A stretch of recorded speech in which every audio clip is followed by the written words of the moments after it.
Ini adalah desain gambar saluran jaringan distribusi tenaga listrik yang sudah saya buat, dan untuk lebih jelasnya seperti berikut. Untuk berikut ini adalah jaringan sekunder. Nah, sekunder, dan untuk jaringan primer seperti ini.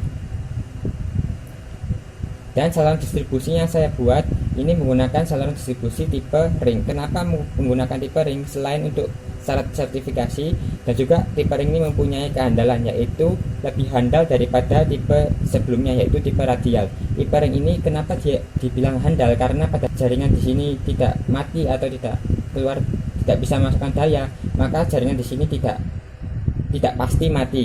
Untuk jaringan radial pasti mati, akan tapi jaringan ring tidak pasti mati karena mempunyai bentuk yang seperti cincin atau ring ini. Jadi pada saat ini mati, daya bisa diberikan ke bus 13 melalui ke bawah sini dengan loop TD ini aktif atau on. Dan ada subtransmisi dengan menggunakan double bus bar dan single breaker. Dan untuk suplainya menggunakan generator untuk rating 50 MV dan power grid untuk rating 100 MV. Untuk lebih jelasnya, tipe kedua ini saya gunakan tipe swing. Kenapa menggunakan tipe swing? Karena syarat dari saluran tenaga listrik harus salah satunya adalah tipe swing. Jika salah satu generator ini tipe lain dan power grid adalah tipe swing, maka masih diperbolehkan. Akan tapi jika kedua-duanya ini bukan tipe swing, maka itu akan tidak diperbolehkan untuk beroperasi. Beban total dari saluran jaringan distribusi tenaga listrik yang saya buat ini totalnya adalah 59,8 MVA. Beban yang saya buat yaitu load, motor, dan lamp load. Dan untuk desain gambar agar lebih mudah, saya menggambar dimulai dari bawah, dari seperti berikut. Bus 1 dari bebannya apa, bus 1, terus ke bus 2 ini apa aja, dan bus 4 ini apa aja. Jika untuk di bus 1 ada motor, untuk pemilihan motor ini bagaimana, dan untuk di bus 2 pemilihan trafo ini bagaimana, dan untuk bus 4 ini pemilihan kabel bagaimana. Untuk lebih jelasnya seperti berikut. Hitungan beban trafo dan kabel yang sudah saya buat dengan menggunakan Microsoft Excel agar lebih mudah, maka digunakan tabel terlebih dahulu. Seperti contoh pada bab 1. Pada bab 1 ini terdapat beban lamp dan motor. Seperti saya tulis di sini lamp dan motor, dan untuk beban ratingnya adalah 2 MVA dan 1 MVA. Sehingga total pada bab 1 ini load sama lamp sama motor ini ada 3 MVA. Pada bab 2 atau di atasnya ini terdapat lamp sama hasil dari bab 1. Maka pada tabel saya gunakan total dari bab 1, 3, dan juga 2, dan seterusnya seperti itu. Dan untuk pemilihan trafo, saya gunakan optimalnya trafo pada PLN, yaitu 80%, dimana 80% dari 3 ini ada 3,75. Dikarenakan pada pasaran trafo 3,75 atau koma-komaan atau desimal itu tidak diperjualkan. Itu saya kasih nilai tetap seperti 4 MVA ini. 4 MVA ini adalah di bawah dari 80%. Untuk lebih jelasnya seperti berikut. Pada bus 2, bus 3, bus 4, bus 5, dan bus 3 sampai bus 13 itu ring di sini. Ring pada beban power grid, yang dimana total pada beban power grid ini adalah 44,8, dan untuk total pada beban generator ini adalah 15, sehingga total pada keduanya ini adalah 59,8. Dan untuk perhitungan kabelnya itu bagaimana? Berikutnya ada perhitungan kabel yang saya gunakan dengan menggunakan rumus I sama dengan P per akar 3 kali VLL kali cos P. Kabel 3 ini saya hitung dengan menggunakan rumus I P sama per akar 3 kali VLL kali cos P ini diambil dari P nya pada bus 5 menghasilkan 16 MVA, dan pada VLL ini adalah tegangan pada bus 20 kV, dan cos P saya anggap 1, sehingga mendapatkan nilai 461 ampere. Agar 461 ampere ini agak lebih kecil, oleh sebab itu konduktor ditambah dengan jumlah 3, maka akan dibagi 3 nilai arusnya, sehingga menghasilkan 153 ampere. Dan untuk 153 ampere pada tabel PLN pada saat tegangan kerja 20 kV, 153 masuk pada kolom dengan penampakan nominal mm2 35. Oleh sebab itu 35 mm2 yang digunakan pada etap atau software yang lain.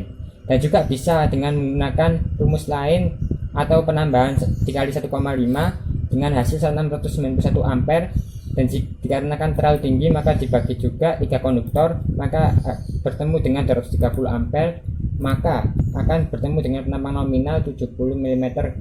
Nah, contoh software etap yang sudah saya buat seperti ini dengan menggunakan ring dan double bus bar single breaker. Untuk hal pertama, untuk cara mendesain yaitu dengan cara mengklik project standar. Kita memilih dulu standar apa, ANSI atau EIC. Saya menggunakan ANSI dan frekuensi saya menggunakan 50. Jika ini tidak dilakukan pada awal, maka akan cara manual untuk mengganti RPM atau terus saya run dulu dengan cara kita klik PG atau load flow analysis. Kita klik PG ini dan di marginal ataupun di critical tidak ada pesan otomatis, tidak ada under voltage. Jika ada warna pink atau ungu itu akan terjadi under atau over voltage. Jika untuk terjadi under voltage, pada cara mengatasinya yaitu dengan menggunakan mengatur tab trafo pada trafo. Misal pada TF1 ini kita mengganti nilai tabnya, kita klik tab pada sisi primer. Kenapa pada sisi primer? Dikarenakan pada tegangan tinggi terletak pada primer. Jika kita atur pada tegangan rendah atau sekunder, maka kan di sekunder itu terdapat arus yang sangat tinggi, oleh sebab itu mengaturnya itu pada sisi primer. Cara kedua yaitu dengan menambahkan kapasitor bank seperti pada berikut. Dengan cara kapasitor bank yaitu kita ambil kapasitor terlebih dahulu dan kita atur ratingnya ini mengikuti pada saat J nya.